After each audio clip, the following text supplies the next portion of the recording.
NAIA football is the true version of what college football is supposed to be. And it is the best classroom experience an 18 to 22-year-old male can have. One of the most valuable parts of a college education is that experience. It's life in a microcosm, and it's just something special for a young man to have to experience. And don't you let a moment go without thinking about what's there for you to reach out and grasp.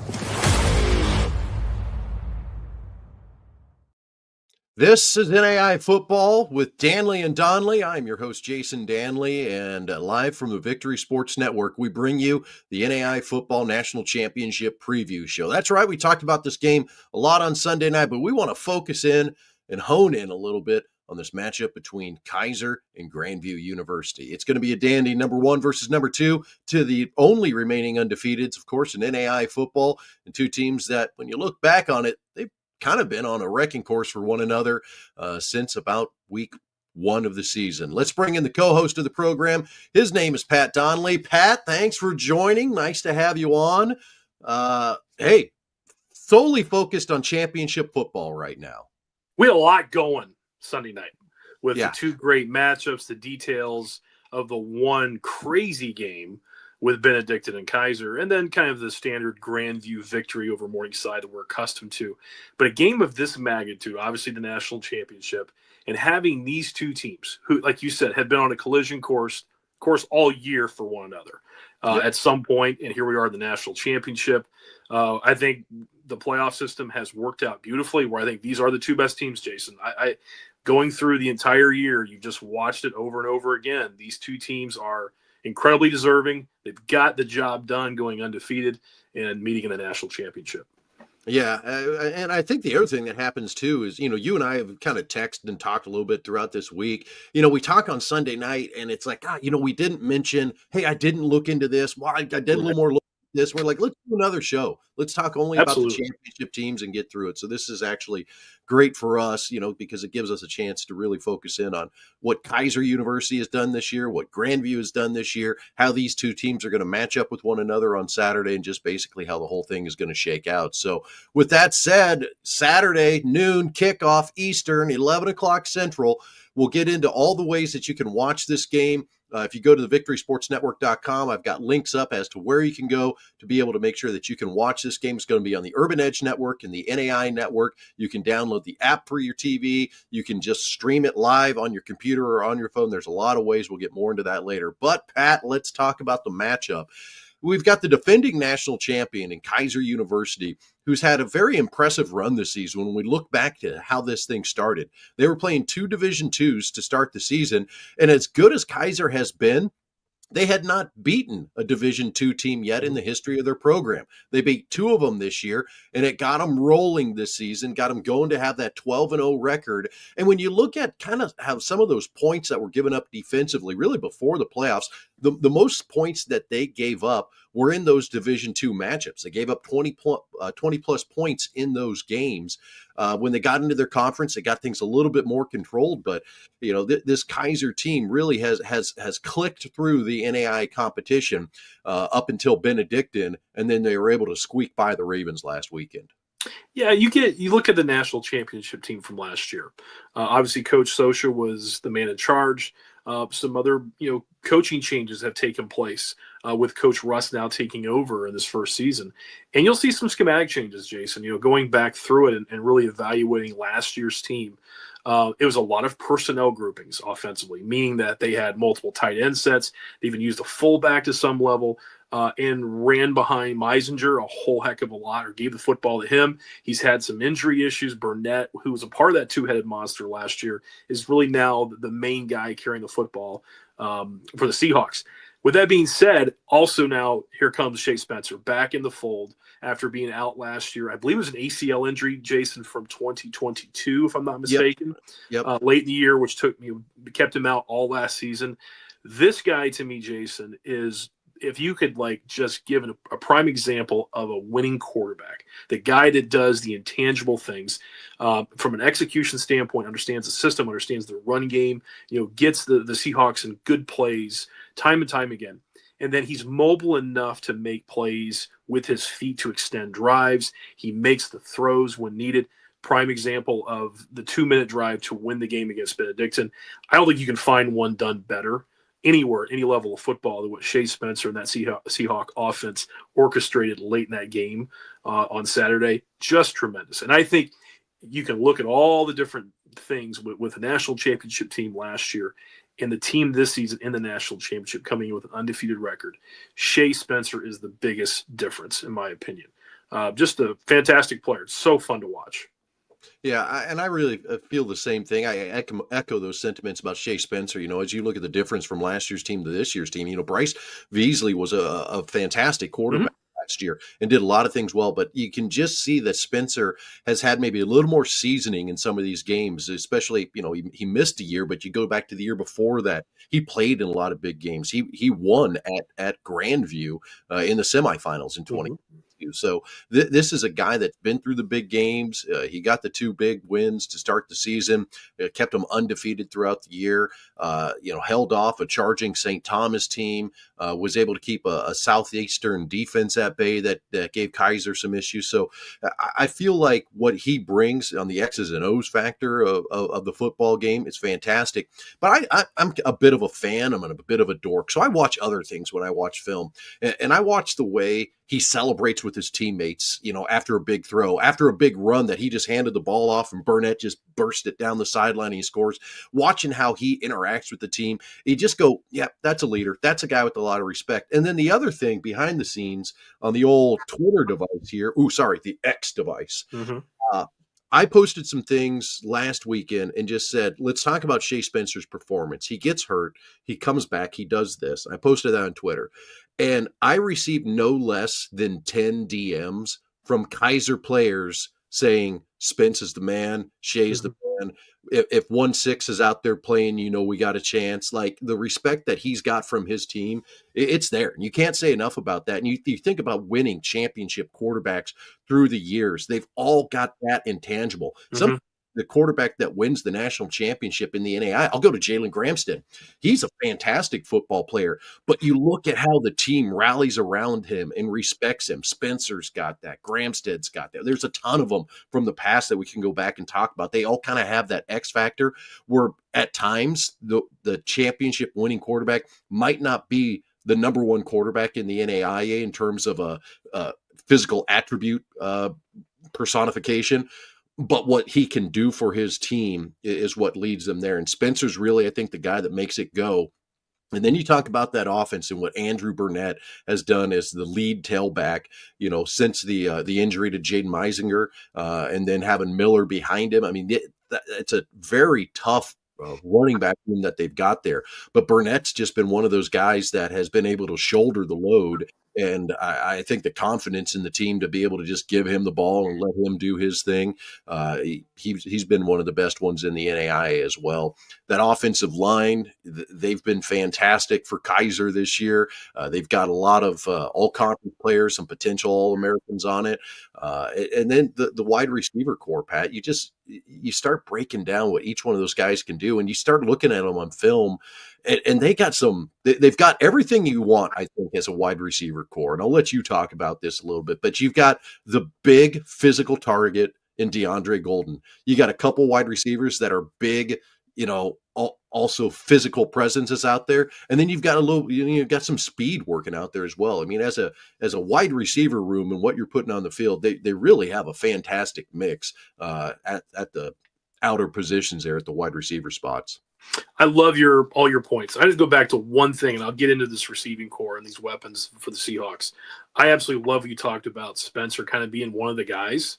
I think at that position, I will say this, in my experience, 20-plus years coaching football, especially the offensive side, if your quarterback's one of the guys, there is that rapport, there is that confidence. It permeates through your program, and you're definitely seeing that with this Keiser team.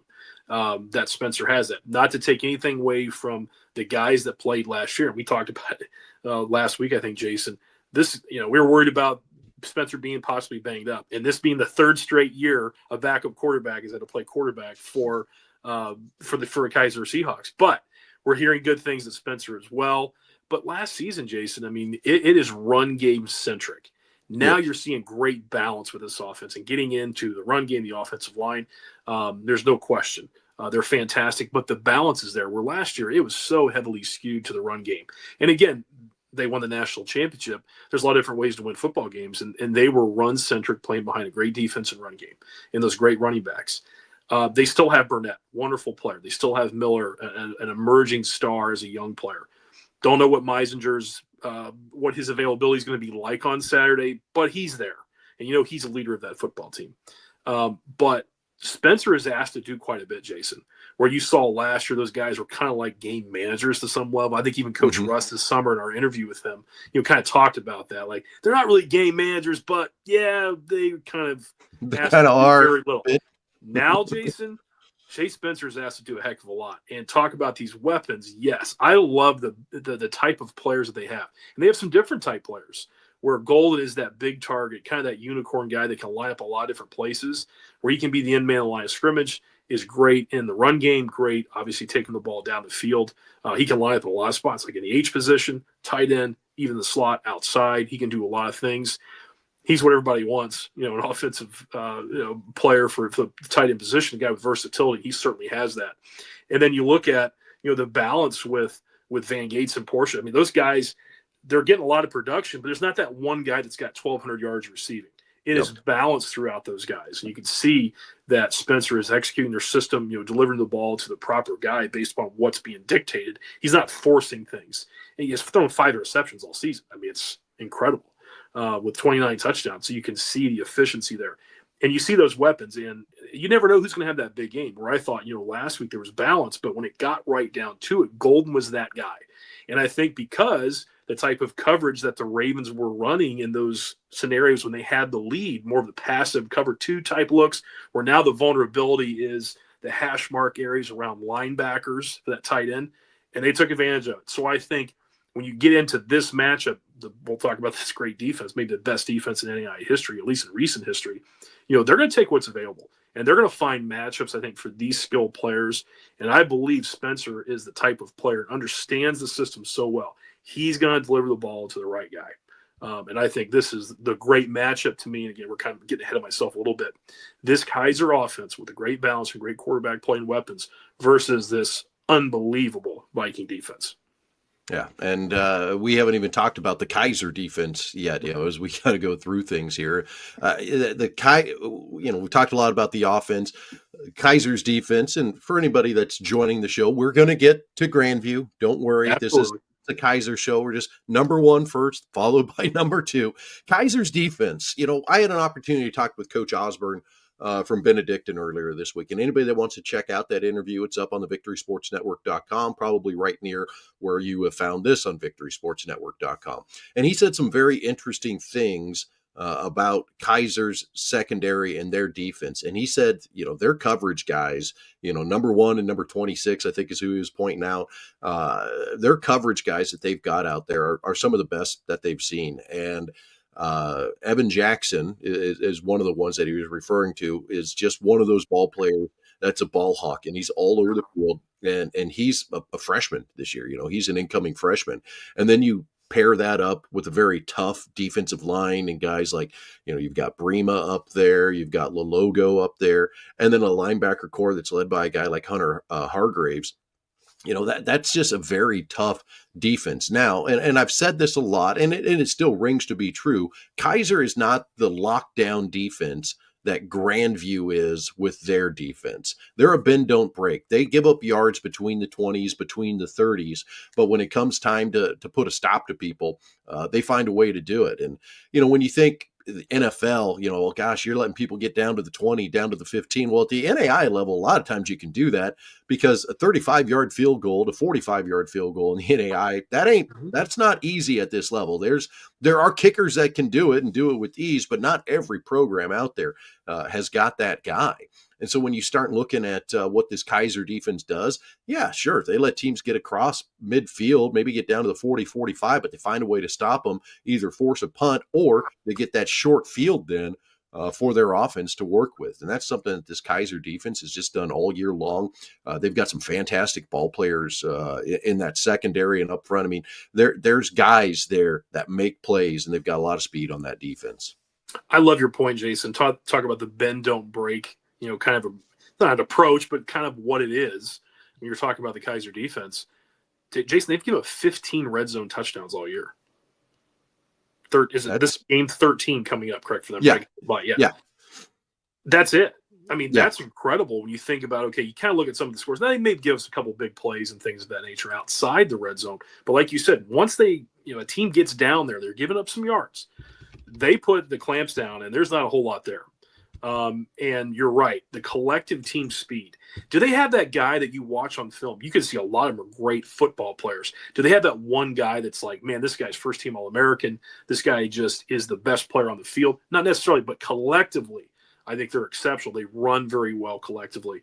I do think from a run game standpoint, and we're going to talk about the Grandview offense and the importance of running the football, especially with Waring. Tackles for loss, you will see that Keiser has a ton of them. Not many sacks for whatever, not many sacks, but the tackles for loss are significant. I mean, it's a huge part of what they do, getting teams behind the sticks. And then what happens, Jason, those cover guys can lock up. They can bring pressure schemes and just create timing issues. And there's execution issues on third and longs because they're having those tackles for loss. They're having those, either negative plays or, very short yardage gains from the opposing offenses on early downs to make those third and longs very uncomfortable. And when you've got cover guys that can lock down receivers one-on-one, good luck. That's not high percentage scenarios for third down. And talking about third downs, I mean, they are so good on third down. 34% execution on third down, Jason, for opposing offense. That is brutal. I mean, you would have been around that 45 plus to be a really successful offense. That's typically a goal for people. And their opponents are 34% on third down. That ain't very good. So it tells you kind of their MO. Yeah, they're not maybe getting a ton of sacks, but the TFLs, the tackles for loss, and that speed collectively, gang tackling in the run game, putting teams' offenses, opposing teams' offenses behind the chains and in long yardage situations and conversions are a key to their success defensively. Yeah, you mentioned tackles for loss versus sacks. You got Byron May's got 4.5 sacks. You got Bam Breema's got 3 sacks. After that, it's 1, 1.5, and 2 for everybody else. Tackles for loss, May leads with 10. Breema has 8, and Lalogo has 6. And, some of it may be a little bit to the style of play that they're playing against. Some teams that are going to run the ball a little bit more. But you're right. They just find ways to get into the backfield and really disrupt other teams, when they're trying to run the football and get those tackles for losses. So, defensively, this is a stout team. The one thing that we talked about last year was just how good this secondary was and the number of pass breakups that they had. They've got guys doing that this year, maybe not to the extent that they were a year ago. With Kinsley Johnson, he's got 9 passes broken up this year. Evan Jackson's got 6 to go along with an interception. He's also got a sack, 4.5 tackles for losses. So Evan Jackson is maybe kind of that X factor on the field for Keiser to be a guy that can step up and make plays, outside of maybe his position and his assignment. The thing when people go recruit Florida, Jason, where are they going for? They don't go get fine line of scrimmage guys. Typically, you're finding secondary guys and speed on the perimeter. That's what you're on the offensive side. That's what you're looking for.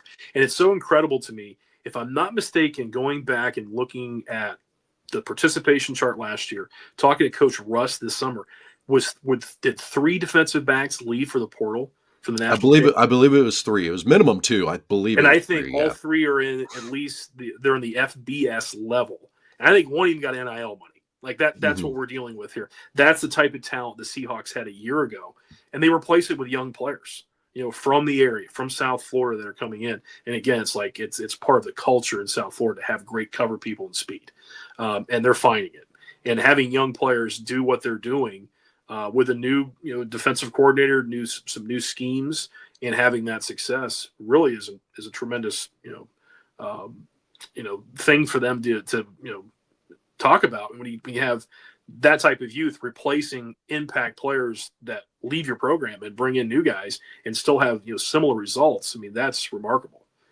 Absolutely. Well, is there anything else you'd like to add on just the overview of Keiser before we move on to Grandview here? No, because we're talking about the matchup. If we talk about Grandview, I want to get into the matchup. So, really getting into, boy, look for this matchup. Look for this element of the offense going versus defense. So I'm looking forward to getting into that after we talk about Grandview. But this this matchup really is incredible because there are some extreme strengths of each team that are going to be going head to head with the opposing team. It's going to be a lot of fun. Grandview University back in the national championship. They won one in 2013. They haven't won one since. This will be the opportunity for Joe Woodley to potentially get his first national championship as head coach of the Grandview Vikings. All he has done is win every single game during the regular season since he's become head coach. It's been pretty crazy to see what Coach Woodley does year over year with the Vikings, and that's because he's got great ball players. 13-0 record this year. They've been absolutely locking down people on defense. Their offense has been putting up nearly 40 points per game. In fact, for most of the season, they were putting up over 40 points per game until they got into some of the tougher postseason competition here. You can see all the total offense and total defense numbers. Let's talk first about the offense for Grandview University here, Pat. And I really feel like, when you look at this team, you look at what they bring to the table and how things flow. We've talked about it many times. This offense flows through Jackson Waring at the quarterback position, and he's one of the best in the NAIA. Jason, I totally agree with you. And we talk about, you mentioned Shea Spencer. And kind of the difference between these two guys is Waring is asked a lot to do with his offense from a physical standpoint. I don't think necessarily there's not gaudy numbers. I mean, yes, he has 700 yards rushing individually as a quarterback, which is a large number, but he's not asked to chuck it 45 times a game like a Chevalier or a Palandri. Yep. And I think you insert Waring into those systems that are more pass happy, maybe more quarterback centric from throwing the football down the field. I think he has similar numbers. I think from a physical attribute standpoint, like you talked about earlier, he checks all the boxes. I mean, this dude's 6'3", 220, looks like $1 million physically. I think if you clock him in the 40, I mean, he's sub 4.7, certainly sub 4.8. I mean, he runs really, really well. Athletic. He throws a good ball, throws a good deep ball. It's just kind of their system that they're not going to have the huge numbers. They're not going to chuck it 40, 50 times a game. It's very balanced. But you're right. I think from a physical standpoint, there's a lot on Waring because they're going to run quarterback power as much as they run inside zone with the running backs. I mean, that's a real thing. So the +1 running game we talked about, meaning that the quarterback is the main ball carrier from time to time, and for them it's quite a bit, is an advantage because you get that extra blocker. And I think a team like Grandview going up against Keiser's defense, that's essential. And I think that's a very important element, maybe the most important when it comes to Grandview's offense versus Keiser's defense. And you're right, everything goes through Waring, and they wouldn't have it any other way because this guy is a great football player. You can tell he's a leader as well, does things the right way. And I think the key thing for them, talking about Grandview, is they've got to find a big play, and probably two in this game, Jason, I think, really to make this the game that they want to play, because they're going to sit behind that fantastic defense. Waring is going to try to control things with the run game, him running the football, decision-making, and I think they're going to take some shot plays to get behind Keiser and to get some big plays. So, looking at kind of what I'm predicting, those are the key elements, I think, for the Viking offense. And I think one thing to kind of go a little bit deeper on Jackson Waring in this offense, I think if you're a Keiser fan and you just look at this year's statistics and you say, well, Grandview, they don't seem like much of a passing threat. They're going to run the football. They're going to run Waring. You have to look back to what Waring did last year. And I was just pulling up some statistics here. Mm-hmm. Last year, 36 touchdown passes and 7 interceptions, ran for 5 touchdowns. This year, only 21 passing touchdowns, but only 3 interceptions. But he's ran for 13 rushing touchdowns. So total accumulation of touchdowns is nearly identical. He's just been asked, and they've decided to throw the ball a little bit less this year because, frankly, they haven't need to. And they're scoring 40 points a game, and his touchdown to interception ratio is 21-3. I mean, that's pretty dang good. And I think at this level, if there's anything that we know about championship football, is you hold on to the football, you don't turn it over. And that's been something that Grandview has done very well all year. They've done it well in the postseason, and if they're going to be successful on Saturday, their offense will find a way to hold on to the ball. Get a little deeper into their offense. I like the way that Dalton Van Pelt ran the football this last weekend. He was kind of the premier runner, and he's been the premier running back, if you will, for the Vikings this year at just over 700 yards. But then you've also got a guy like Tim Nimley, who's been able to run for over 400, and then Tate Stein-Smith, a guy that's kind of been a little bit of a running back, a little bit of a wide receiver. He catches the ball out of the backfield, kind of out of the slot. So he's been a little bit of an everything guy. So Grandview certainly has weapons offensively that they can distribute the ball out to. Just statistically, it's not there. And talking with Coach Osborne here earlier this week, one thing he pointed out, one of the reasons they don't have great stats is those guys only had to play the first half of a game for most of the season. So, you might only get 75 yards rushing on 7 carries and then not play the second half, because they definitely had some games this year, Pat, where those guys were not playing deep into the game. The other thing to talk about, I think, obviously with Grandview and some of their keys on offense, we mentioned it on Sunday night, 4 of their offensive linemen were first-team all-conference. The other one was second-team all-conference, and then they had a guy honorable mention. So they are very strong up front and can control the line of scrimmage. And you can't talk enough about, what guys like Jason Whelan bring to the table at the tackle position, the Sadler kid at center. You got, several other guys there too that are obviously getting the job done and are potential All-Americans or have been named All-Americans already by the AFCA. Just a very strong front 5 up there, to give that push and to give the protection to Waring to work back there. I think the Grandview coaching staff, collectively, and I'm going to talk offensively just a little bit with Coach Fulton, who was a great quarterback for Grandview, won the national championship quarterback in 2013. Remember him well, played against him, doing a great job. And I think, and like you mentioned, the stats were a little different last year for the production in the passing game. And I think a lot of this, Jason, they're going to lean on that offensive line, like you mentioned. And I think, looking at Waring's tremendous attributes as a runner, and I think, I'll be honest with you, I'm not sliding the perimeter players and the skill players on the outside, the tight ends, wide receivers for Grandview, but they don't have that guy that's just like, just jumps off the screen as a speed guy. I think they're really good. Schematically, they can get them open. But I think from a one-on-one standpoint, they don't have that guy that's just going to burn past a defense one-on-one. They're going to have to scheme it up a little bit, meaning that's going to be play action to get, run support playing downhill to maybe create an isolation, some separation for those players. But I mentioned Toki. I think he's a guy that has to be a major X factor in this game for some big plays. And I think they can manufacture. I think Coach Fulton and that staff are so good in understanding, okay, here's our strength. We're great up front. We've got a great running quarterback. We're balanced enough offensively, but we can set things up for big plays. And I think there's never been a better indication. Again, like you said, they had some blowout games. These guys didn't play a lot. But looking at the Morningside game last week tells you everything you want to know. Efficiency personified, right? I mean, they're 45% on third down conversions.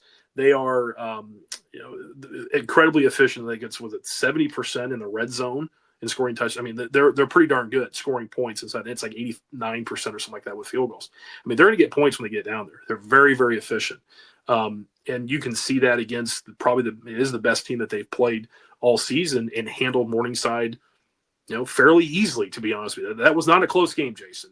And they did it with their physicality in the offensive line, balance, big plays, again, manufacturing in that they schemed it up, those play action shot plays, which again, I think is an absolute crucial element in this game as well. But they know how to win. They're smart enough to lean on what their strengths are. And I've talked about that on Sunday. And I believe that is a key thing when you talk about Grandview going into this game. They know their shortcomings, but they know their strengths, and they're going to lean on those strengths. I think we'll talk, exclusively here about the defense momentarily, but I think a lot of what you're mentioning there and what they're able to do offensively and defensively, this will be a good transition, comes from the culture that Coach Woodley has created. And it goes back to, his dad starting the program, him taking it over, putting his own spin on it. But when you look at that coaching staff, you've got Derek Fulton, alum of the program, offensive coordinator. You've got E.J. Peterson, alum of the program, defensive coordinator. You've got Jordan Knock, recruiting coordinator, also an alum of the program. Their special teams coordinator, Tyler Martin, not an alum of the program. But when it comes to culture, he went to this little Division II called Northwest Missouri State. So you just look at like these, and I'm not getting into the rest of the coaching staff. We'll be here all dang day talking about that. But there is a thing that happens at football programs with coaching staffs, and I'm sure you're familiar with it. When you get the right group of guys that can preach culture, and that trickles down to the players, and that trickles down to the team and the university, great things can happen. And that's what we're seeing at Grandview. And going to that culture, Grandview from day one, when Joe Woodley was the defensive coordinator, and then handing it off to E.J. Peterson, has always been known as a hard-nosed, defensively minded football team. And this has been one of the best defenses we've seen in NAIA football in quite a while. No question. And I've played against those guys, Jason, when Coach Woodley was the defensive coordinator, when we couldn't block. Coach Peterson, when he played, kind of a hybrid defensive end, outside linebacker, he was one of the best players I've ever seen at the NAIA level. I think he was unbelievable. And Coach Fulton was a dual threat quarterback. He reminded me of Gramstead. He really did. If you remember, Jason, dual threat dude, could throw it, could run it. Not the biggest guy in the world, but man, he was a heck of a competitor. And you can see, like you said, Jason, they have national championship experience on their staff. This team may not of winning a national championship, but 2013, there's how many guys that were involved in that championship on this staff. And that's a key thing, because you're looking at a team like Keiser has played in the last three, or this is their third in a row of playing in the game. And that's a big deal too, Jason, going to this game and kind of knowing what to expect. There's distractions. Is the moment too big? Like, you've got ESPN, I guess what's the streaming service, but it's still like the ESPN play-by-play guy calling the game. Who was on ESPN. It's a big game, obviously. And you can see, like you said, the culture, Coach Woodley's experience and having won a national title, those assistant coaches who are players who have won it. I mean, they're sharing those experiences without question with these players. And, that is a big deal. And I totally agree with you, coaching against Coach Woodley. Dude, they are physical. He's a tough dude, and that permeates through your program. That's your identity. It takes on that personality and persona of your coach, no doubt. Yeah, Joe Woodley, top 5 NAIA football coaches I would not want to fight. How about that? No, I'm good. I'm good. It's like, hey, man, whatever we're disagreeing about, you're right, I'm wrong. That's how that will go. Absolutely. There's a couple others I'd throw on that list, but yes, in terms of this game, Coach Woodley would be one of those guys. Specifics on the defense now. John Argo, Hart North Player of the Year, All-American football player. He leads the team in tackles with 83, 9.5 tackles for loss. Does not have a sack, has not sacked a quarterback this year, but the guy that's been doing that is Jackson Filer.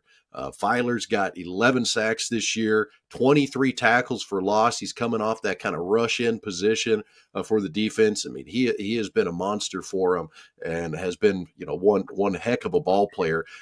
He's a guy that has come in and really filled a role for them. All these guys on defense have been pretty great, but those are two that stand out just in name when you start talking about is there a star of the defense?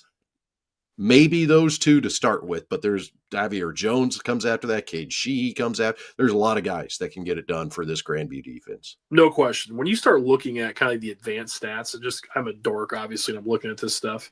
You got 4 guys on that defense with 65 plus tackles. I mean, that's significant. I mean, that's a balance where you're having a collection of dudes with tons of production, and they're staying healthy and getting it done too, which is a hard thing. Jason, they've given up 13 touchdowns all year. Yeah. And again, 13 games is what we're talking about. And you're talking about playing the Hart North. You're talking about playing a crossover game against quality. I mean, they're not playing slouches. I mean, yes, they had some blowout games. Yes, we know that. But they're playing quality too. I mean, we're talking playoff run as well. 13 total touchdowns. Their defense opposing offenses are 22% on third down conversion. That's their defense's whole. That's the operation right there. So your opposing offense going against that defense, 22% conversion rate on third down. I mean, there's a lot of punts. There's a lot of punts from opposing offenses. They get the ball back to wearing a whole bunch. They're just collectively really good. And I think a key one too, because the Hart North is a passing league, Jason. Correct me if I'm wrong. I think it's looking at some of the teams I'm not completely familiar with. I still think they throw the ball pretty well. Yeah. 100. Let's see. They give it up. Excuse me. I'm trying to find my note. 137 yards to give up throwing the football a game. And by the way, these teams are down, Jason, so they have to throw the ball to get back into games, late in games. They're giving up 137 yards of total passing offense. That's it. In today's modern game, with teams that are coming from behind, trying to come from behind and throw the ball.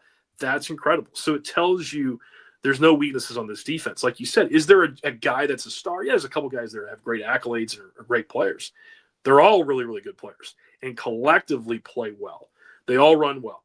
The cover guys cover well. They have the ability of playing, strong zone coverage and taking away concepts. They also can lock you up in man-to-man and just eliminate receivers. And then the pass rush can take over. So I think collectively 11 run exceptionally well at football. They defend all areas of the field. One of the best defenses maybe I've ever seen. I've seen a lot of good ones. They're up there. They're really good. I want to check 3 game stats real quick, like while we're, kind of talking about things here. Obviously, they played Morningside this last week, and you look at Morningside's passing numbers. Morningside threw for 266, and this is an offense that throws for 500 yards a game. Easily. Graceland, another really good passing offense. They ended up throwing for 115 yards against this Grandview defense. And we go back to the Benedictine game.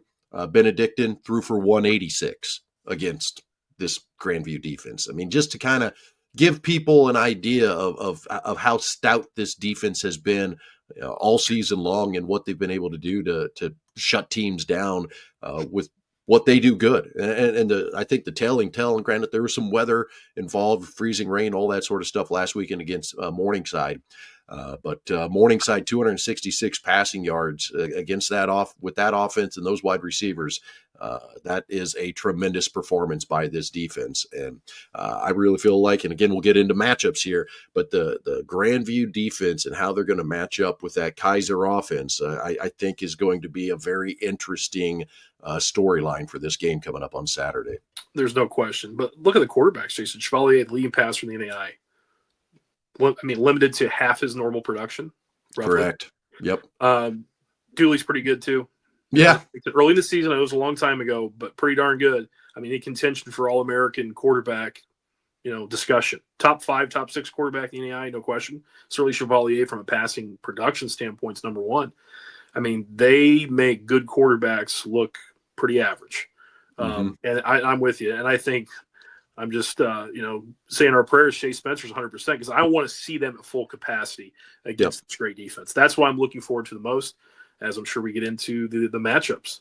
Yeah, we'll get to the matchups. One last thing on the defense for Grandview. There's some, a lot of great players, on that defense that, we could talk about. We'll talk more about here, but I want to zero back in real quick on Jackson Filer. This is a kid that joined the program this year. He was with Iowa a year ago, and he played junior college ball at Iowa Western. And in 2022, he was the National Junior College Defensive Player of the Year. And he's playing at Grandview right now. It's no joke. If you want to talk about levels of talent, and people will sometimes bag on the NAIA and go, well, there's not a lot of talent there. National Junior College Player of the Year of 2022, playing at the NAIA level. For those that you don't know, you'll have tons of NFL players get that award in junior college. Like Cam Newton had that award. Yeah. Like legitimate. Like that is no joke. And like you said, you hit the nail on the head. For an NAIA team to have a player like that, that is exceptional. So there's the two teams kind of gone up against one another. I'll give you a quick look at them here again. You can see how they match up. Let's get into, the crossover and how these teams are going to do against one another. First of all, I've got offense all on this page. Since I've got Grandview on the left, we'll flip from Grandview on the left to Keiser on the right here. We'll go with Grandview's offense matching up against this Keiser defense. Pat, what do you see as kind of being, the key matchups, the things that you're looking for as these two go against one another? It has to be the Viking offensive line getting significant push. And that is going to be Van Pelt running the football, and it's certainly going to be Waring in the +1 running game. I think that is essential. That is number one. That's number one game plan for Coach Fulton and staff. They have to establish the line of scrimmage without question. Because I tell you what, Jason, I don't think this is a game Grandview can throw it 35 times, expect success. I don't see that happening. It has to be the run game. It has to be the +1 running game, especially with Jackson Waring, and then setting up play action. I think that's absolutely crucial because I think it's going to take at least, I think it's a large, huge play touchdown, maybe 2.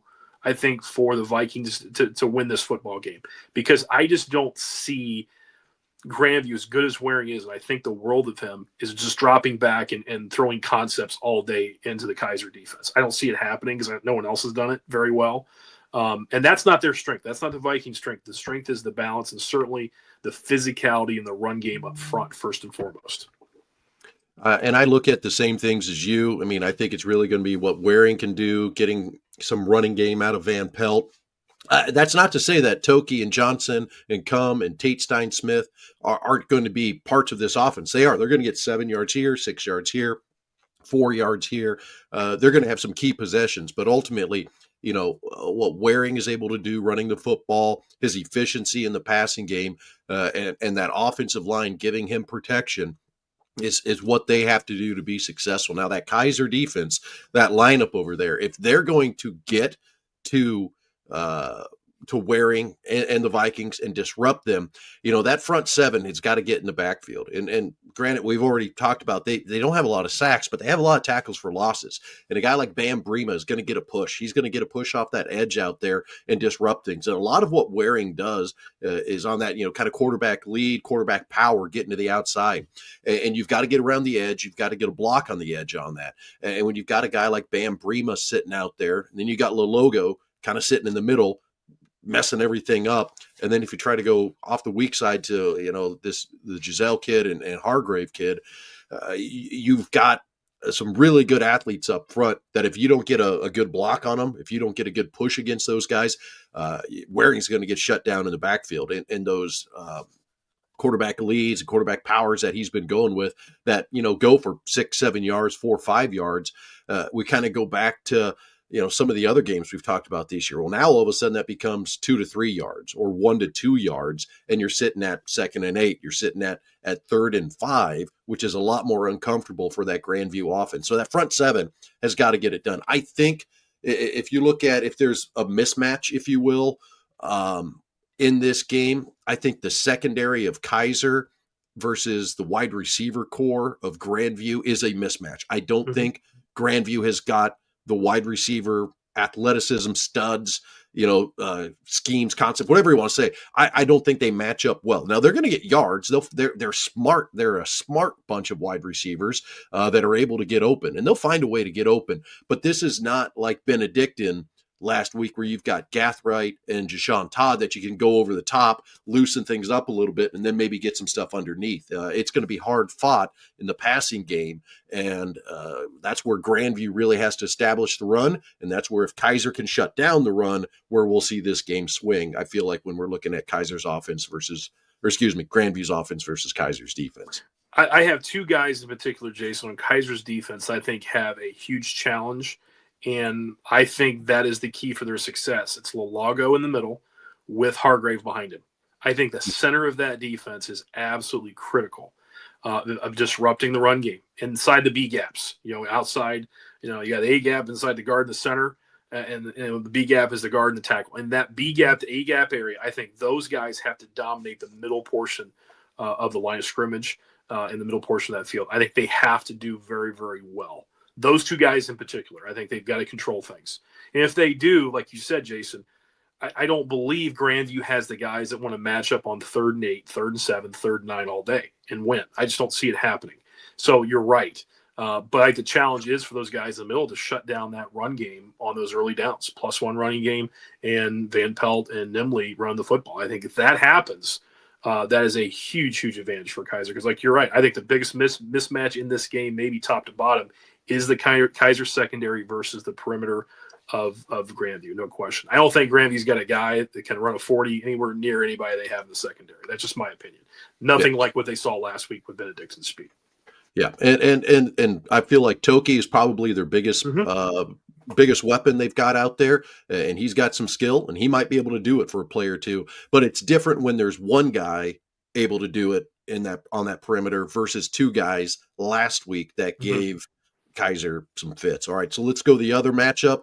Keiser's offense, which you see on the right side of your screen, against Grandview's defense. And we talked about it seems like forever ago now, but the start of this program, Shea Spencer. I feel like his way his ability to kind of distribute and manage this game, their running game, his ability to be part of the running game, and then to get the ball to guys like Golden and Van Gates and Portia and even Averhart and some of their other weapons that pop up out of nowhere on their offense. I think Spencer's ability to distribute things is what is going to help them against this Grandview defense. There is so much talent on this Grandview defense that you're not just going to be able to just say, all right, we're going to pound the ball a little bit. Okay, we're going to throw the ball a little bit. You got to have a smart enough quarterback to recognize what he's seeing and try to find that moment of weakness, that little half second where he maybe can slip that ball in, or, oh, geez, the D tackle, the nose guard, he's lined up here. So now if we run this to the backside, we could get 2-3 yards,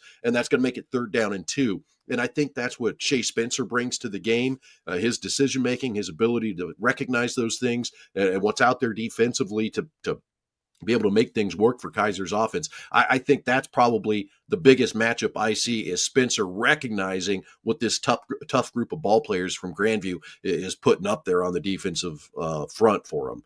Your thoughts, Pat? I second your feelings. I'm going to say this. I sound probably like a broken record, because I've said it now really for 2 years. We're talking about Grandview's defense. Jason, you're not going to grind out 70, 80-yard drives on. You're not going to. It's not happening. And especially, and I'm going to say this, I'm going to probably go way out there and say this. I don't think Keiser's going to run the ball well. I believe no. I think they're going to try. And I will say this. I think Burnett is as good of a physical back as maybe Grandview has seen. I'm going to say that for sure. I mean, he's a load. I mean, they've got to bring, extra tape and all that, and make sure they're getting ready to tackle a big, strong back. And he certainly is. I just don't see Keiser grinding out 250 yards rushing in this game. I don't see it happening. What I do think is going to happen is they're going to approach the game with balance in mind. Say, hey, we this is our identity. We're a run-first team. At the same time, more now than ever, we use complements to the run game, where we're going to run our RPO stuff, our play action, our bootleg game. And Spencer is so good at distributing those things. Whether it's a run-pass option where, okay, the numbers don't look good in the box, boom, we're going to kick it out here on the perimeter. The bootleg game, where we're going to get great flow from the fast defense. We're going to leak Golden out the backside and slip out, flat route on the bootleg.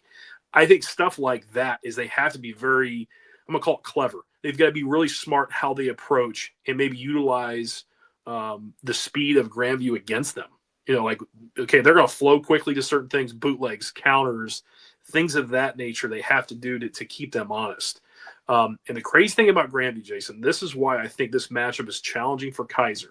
And I'll go back to a final point of why, I think Keiser can have success. Grandview, Jason, plays things straight up, which is really scary for an offensive coordinator. If I'm going into this game and I'm watching this film, it's like, man, they don't load the box up. Mm-hmm. They don't load it up. Like, they're not rolling safeties down over tight ends and creating, a loaded box where it's like we're forced to go on the perimeter. Oh, no. They're going to play it straight up. They're going to play a too high safety shell. Now, they run exceptionally well to flow. But, man, Jason, it's like, okay, we have an advantageous run surface when I'm looking at the box. But they play off blocks. They play so sound in their gaps. They're covering gaps. Their gap sound run defense. As good as anybody you'll ever see do it. But they're doing it from a two shell, which is very rare this day and age to defend the run game. So, and then you say, okay, well, all right, it's tough to run. We're going to try to throw concepts at them, and they can lock you down on the perimeter, and they're going to rush the passer. So I think it's really challenging. The X factor in this game, Mr. Surprise, this is going to shock you, Jason, when I say this. The X factor in this game is Shea Spencer, because he can distribute the football into all these, the basic looks, but it's a one-on-one game. I think a lot of it is going to turn into that, where I think collectively Grandview is going to defend the run within the box in all the ways that they do it. And I think it's going to turn into a one-on-one perimeter game. I do, to some level, for Spencer and Portia and Golden and those guys having to win some battles one-on-one. Because they do have the weapons, I think, to give, in theory at least, the Vikings some trouble. Because they do have balance. Spencer's great. They have some guys that can run. Portia, Golden, Van Gates can go. There's no question. And some of the better guys I think Grandview has seen, they're going to have to do that, because I don't see them just grinding run game at them all day. I don't see it happening. And I think another thing is key. Obviously, we're talking about Shea Spencer and how great he has been. I think the timely situations, especially in passing downs in the run game, of him taking off and getting key first downs with his legs is essential because you can't grind drives out in Grandview. But I think that may be an X factor 2 or 3 times this game on 3rd and 7. It's like, well, here's Grandview covering something up. We have nothing. And boom, there goes Spencer and picks up, 8 on 3rd and 6. Mm-hmm. 3rd and 8 picks up 12. That kind of thing he can do enough. I'm not saying he's a runner, but he's certainly capable to make plays with his legs when needed. And they're going to have to in this game. Yeah, I would agree with you. He is not he's not a guy that's going to, decide to all of a sudden he's not wearing. He's not wearing. He's not wearing. He's not Cavante Baker. He's not going to run for 100. But he is smart enough to recognize, okay, get up the field, get 7, slide. Okay, 3rd and 3, here we go. And I think he does bring a lot to it. There's 2 things I kind of want to go back on because I think, we've talked a lot about Grandview's defense, and we both are of the opinion that Keiser's not going to be able to run the football very well, especially out of the running back position. But I will say, if Andrew Burnett or Jaden Miller, whoever it is, and they're back to Jaden Meidsinger, whoever it is, if somebody runs for 100 yards in this game, Keiser will win. Yep. I agree. I mean, totally agree. With all the things that we've said, if we get back to the basics and we're like, well, Keiser's really got to throw the ball to be able to be successful in this game, and they got to be able to get the ball outside. If Keiser has a running back that runs for 100 yards in this game, they'll win the football game. Mm-hmm. I mean, it gets back to the basics there. We don't expect that they'll be able to, and all these other things are going to happen. They're going to have to get efficient yards out of the running back position. May have a couple guys go for 40 or 50 or whatever it may be. But end of the day, if we're wrong, this is where, if we go back, it's like, well, yeah, because Keiser was able to do what they're really known to do, and that's run the football. The other thing, going back to what you're talking about in Grandview's defense a little bit, and how they do a lot of it out of base, out of 2 shell. I say this as a compliment. I've said it before on this program for any new Grandview viewers that are checking this out. Grandview at times is the most boring team in the NAIA to watch because they don't do sexy things. They don't have this safety doesn't come flying up and sack the quarterback. And it's like they run base. You try to do something, we stop you for a 1-yard loss. You try to do something else, you try to run the ball over here, you get a 1-yard gain. There's nothing sexy about watching that. There's nothing crazy like, oh, wow. They just execute so well on the offensive and defensive sides of the ball that at times you're like, oh, God, they're doing Grandview things again. That's what we've said on this. It's like Grandview played like Grandview again. Jason, can I tell you something on the other side of it? Being an offensive coordinator, former offensive coordinator, and playing against teams like that, you're just like, Coach, I don't know what to do. They're just better than we are. Because they're not giving you advantageous coverages to throw the ball. It's not like cover 1, cover 0. It's like we got to go outside and win. I mean, they're playing some zone, defending the run exceptionally well in a 2 shell and taking away your passing game too, your base concepts, because they're good enough. That's scary stuff. That reminds me of the Georgetown teams in the late 90s, early 2000s, who sat in 4-3, Jason, played quarters coverage, and that's it. And they were good enough to stop anyone and won 2 national championships. There's a team in Montana that was the same way that played reduced 3-4, cover 1, the entire freaking game, Jason, won 6 national championships. Yeah. And there's nothing you could do about it. I'm serious. Yeah. I mean, you couldn't do anything about it. Nothing substitutes the ability just to have players execute. Play it straight all these crazy concepts that people come up with. Sometimes you got to do it because you're going to be undersized or you're going to be undermanned. When you can just play it and have the dudes that can execute it, you get teams like Grandview and what their defense has been. And I'm super excited, for this game coming up on Saturday. We'll do a quick look here, kind of moving through a few things. The regular season, that's how things matched up. Anybody that checked out Sunday show, you've seen these stats.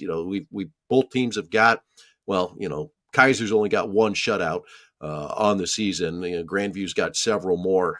And as you go through how their entire seasons went, the thing obviously that you see week over week is they found ways to win. Maybe some games were closer than what we originally thought that they were going to be. But end of the day, champions, and going back to the old Bob Young quote that now Kalen DeBoer likes to use at the University of Alabama, winners win because that's what winners do. And both of these programs are winners. They've done it all year long. Yeah, no question. This we're talking about Grandview's defense one more time, Jason. It reminds me of their 2013 team. I'll be honest with the national championship team, because they didn't do a heck of a lot either. They're a little different defensive front, more reduction 3-4. Now they're more even front, but it is straight up and try to beat us because you can't. It's gonna. I'm really looking forward to Saturday's game because I've gone through it so many ways in my head. Like, oh, just like I was talking, like, oh, well, gosh, Burnett goes for 100. This is how the game's going to look. Oh, You're gosh, right. if Keiser's super efficient and Shea Spencer plays like this, the game's going to go like this. Oh, but if Waring can get outside and get a little power and then find Toki down the side of the game, I'm just excited to see how this one is going to play out on Saturday. Super stoked about it and looking forward to watching it. On the Urban Edge Network or on the NAIA Network. Again, this is our reminder. This is where you go to watch the game. Do not turn on your ESPN Plus app and start searching. You will not find it. Don't start going through your channel listing and go, okay, ESPN 2, 3, where's the Ocho? Aren't they on the Ocho? No, we're not on the Ocho this year. We're after cornhole.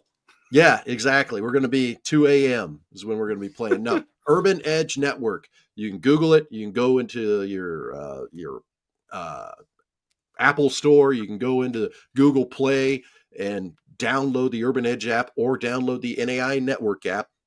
Game's going to be on either. I'd recommend getting either. If you got a TV, you can download it on your Roku, your Fire Stick, your Fire TV. If you've got Apple TV, you can download the app on there and have it loaded up, ready to watch on the big screen. If you're going to be like me, you're going to be taking over one of the televisions at your family's Christmas and saying the NAIA championship is on this game right now. I don't care that there's a Division I playoff game. Whoever wins, that's going to play another game. Whoever wins this is a national champion. We're watching this game. So this is how you're going to watch the NAIA football game, the championship game coming up on Saturday. It is a noon Eastern kick, 11 o'clock Central Time kick.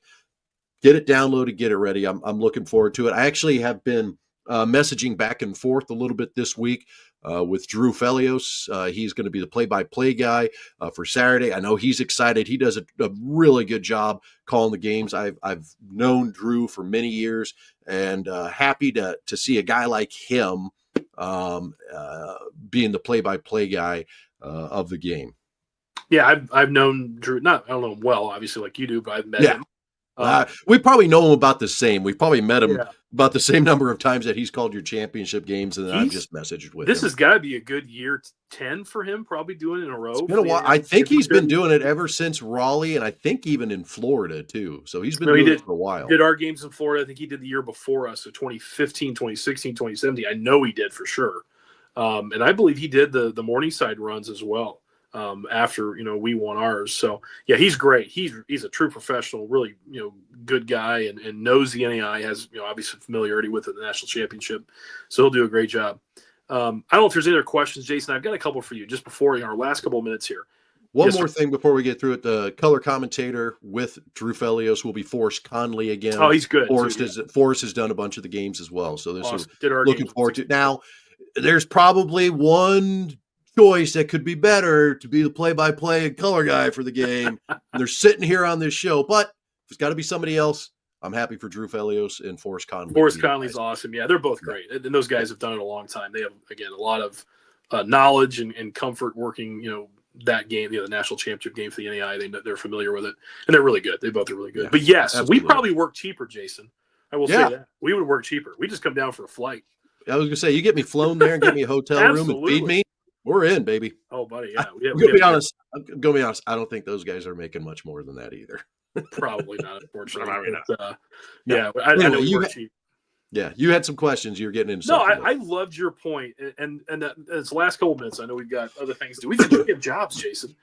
We have to go back to jobs. Yes, I was a 2-hour work call today, so my mind's like, Anyway.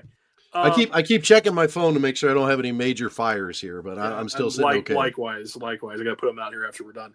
I loved your point of, like you said, Andrew Burnett. If he runs for 100 yards, Keiser wins the football game.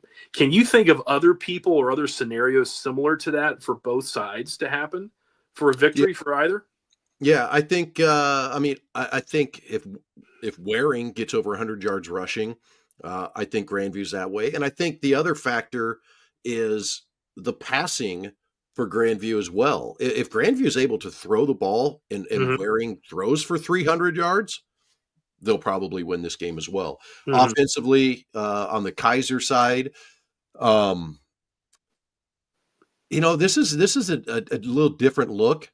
If DeAndre Golden gets 100 yards receiving as a tight end, or even, I might even shorten that up and say 80, 90 yards. If DeAndre Golden gets loose in that secondary, or Grandview can't match up and prevent him from getting the ball, it could be a long day back there. I think Golden's a real X factor in that passing game for Shea Spencer, not just because he's the most athletic tight end in the NAIA, but because if he's getting the ball, that means they're going to have to help there, and that's going to open up somebody else. We talked about that on Sunday night. I think that could be another scenario as well. Not that's maybe a little different one, saying tight end getting 80, 90, 100 yards receiving. But I think if it goes that way, it could be tough sledding for Grandview's defense to try to figure out a way to stop that.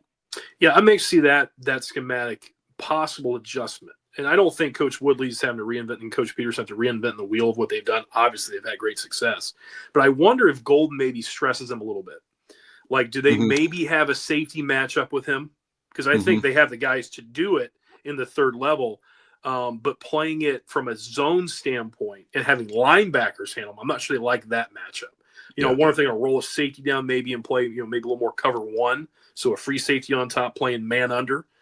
Just to kind of get a better cover guy on Golden. I wonder if that's an adjustment that's kind of that they make a ton of because they don't have to. But I think that's one in my mind that I'd like to see if that happens. I got one for you, Jason, that in my research, seeing Shea Spencer, 70% completion percentage. Yes. If he can get somewhere in that vicinity, I'm saying 65 to 72. If he's in that range, I think Keiser can win the football game. I do. Yep. I would agree with that. If that just would show that he's not getting disrupted back there, he's able to get the passes off. I would agree with that one, as well. And then there's X factors. Dalton Van Pelt hasn't ran for 100 yards in very many games this year. I think only one game this year, actually. If he's able to get going on the ground, there's all sorts of little things that could pop up here offensively and defensively for these guys. Jackson Filer or even the Grandview defense, I think if they hit 4 sacks in this game, I mean, that's another one to look at too, because every time that quarterback gets sacked, that disrupts that drive. And I don't think there's going to be a lot of drives in this game, just the way Grandview plays and the way that Keiser plays. I mean, you might be looking at the first half where 4 possessions each, maybe. I mean, it could be you get the ball twice in the first quarter, you get the ball twice in the second quarter, and that's all that we're dealing with. It could be very interesting when it comes to, the time of possession, which is a game that Grandview will win just based on how they run their offense. Their defense is going to shorten up what other teams do, and their offense is going to take a lot of time off the clock. Right. Another funny stat, Jason, in my research, Kaiser's offense, their time of possession, exactly 30 minutes. Ha! Average on the nose. 3-0. How about their defense? Yeah, there you go. So there you go. So, I mean, like you would think a ball control running team, like they've kind of developed that culture in South Florida, would be that way. It'd be a lot more. It'd be skewed, 37, 38 minutes a game. No, 30 minutes. So it's telling you that, they're maybe a little more quick strike than they've been.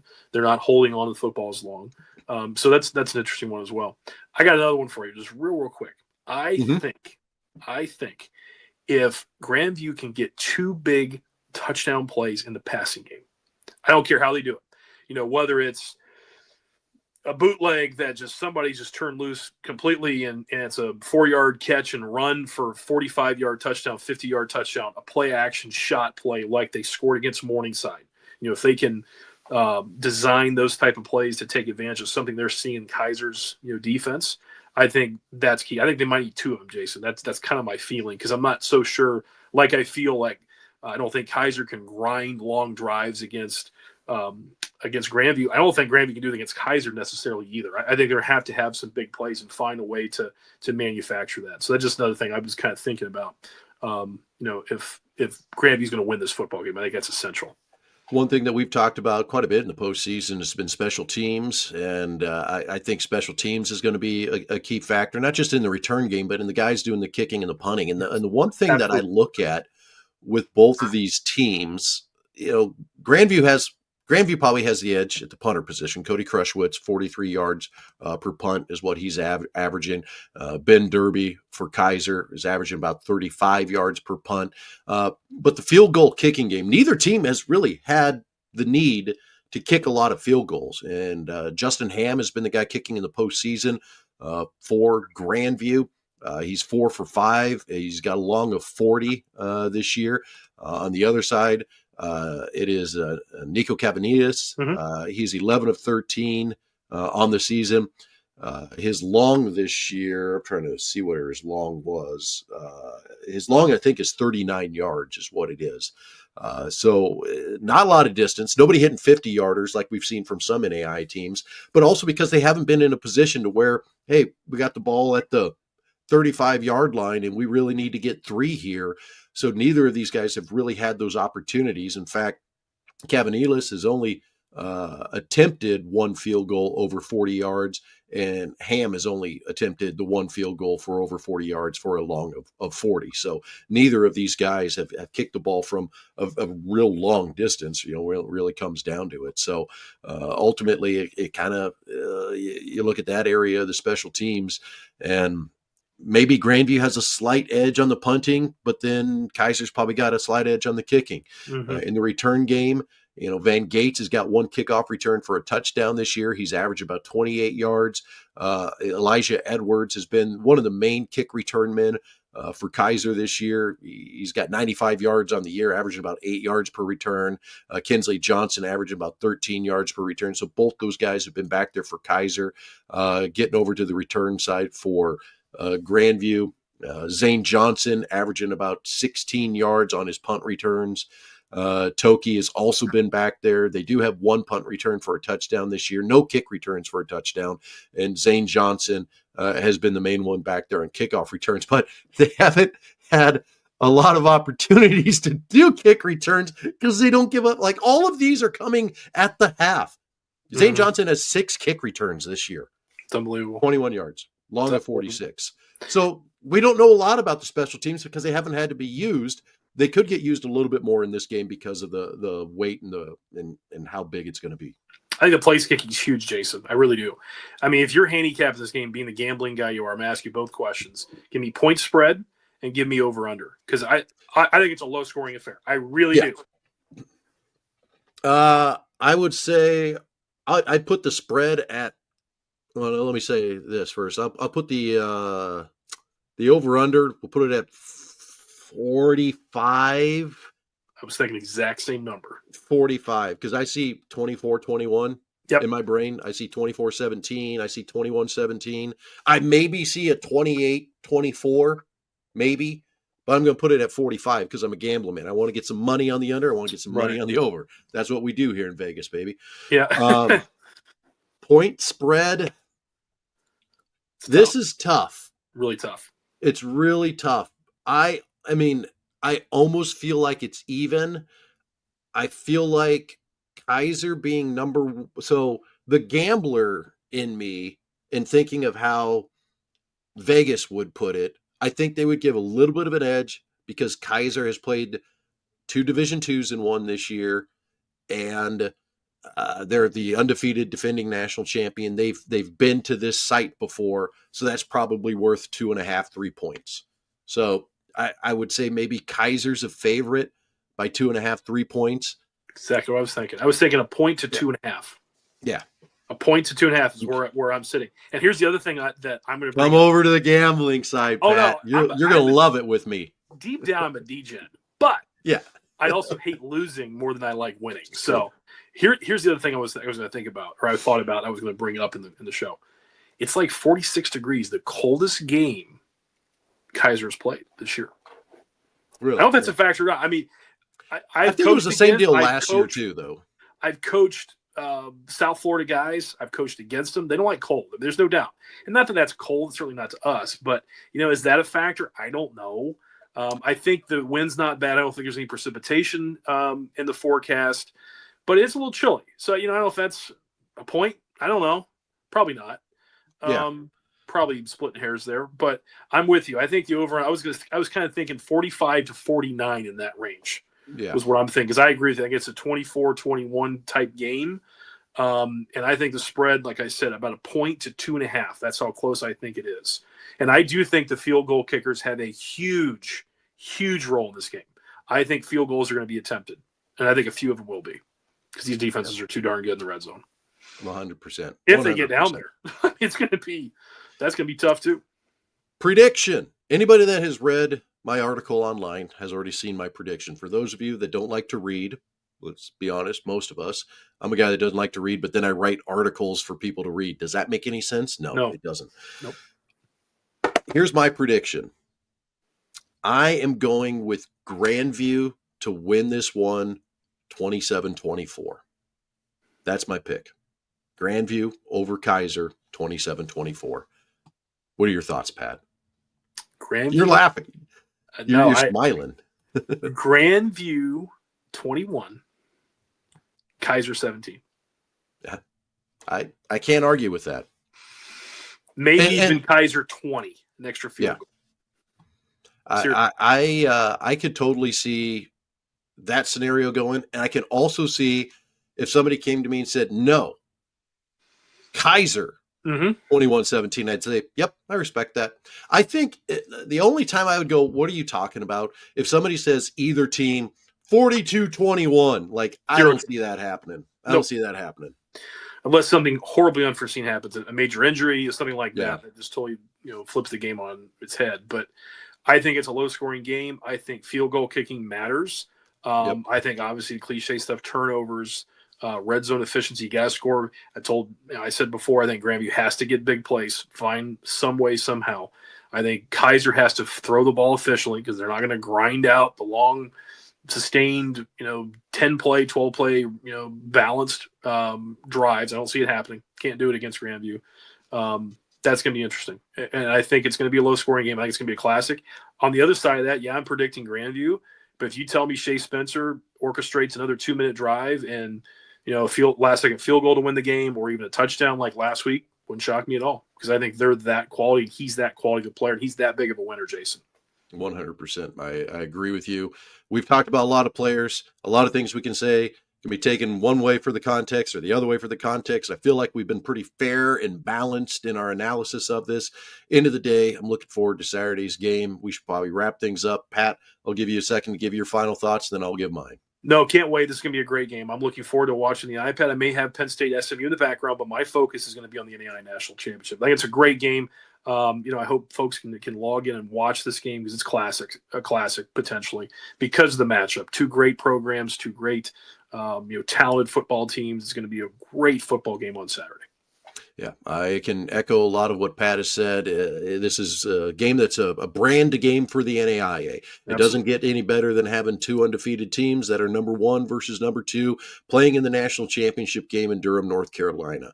A lot of teams, a lot of people through the years have fought to get to this point. It is not easy. Pat can attest to that as a head coach that for a while probably seemed like he might never get back to a championship game before they won one. So if you're a member of one of these teams, if you're a parent or one of these teams or a coach, enjoy the time while you're there. This is truly something special for you to be a part of. Not everybody gets to play in a national championship game. There's only 4 national championship games in all of college football. You're getting a chance to play in one of them, and it should be a special feeling for you. And I hope you walk away with some great memories and just really looking forward to what Saturday's going to bring. And I couldn't ask for, 2 better schools, 2 better programs, 2 better coaches, and Coach Russ and Coach Woodley to be representing the NAIA in the national championship game. So get on out there, watch some NAIA football on Saturday. For Pat Donley, I'm Jason Dannelly. This is NAIA Football with Dannelly and Donley from the Victory Sports Network. Have a good one, folks.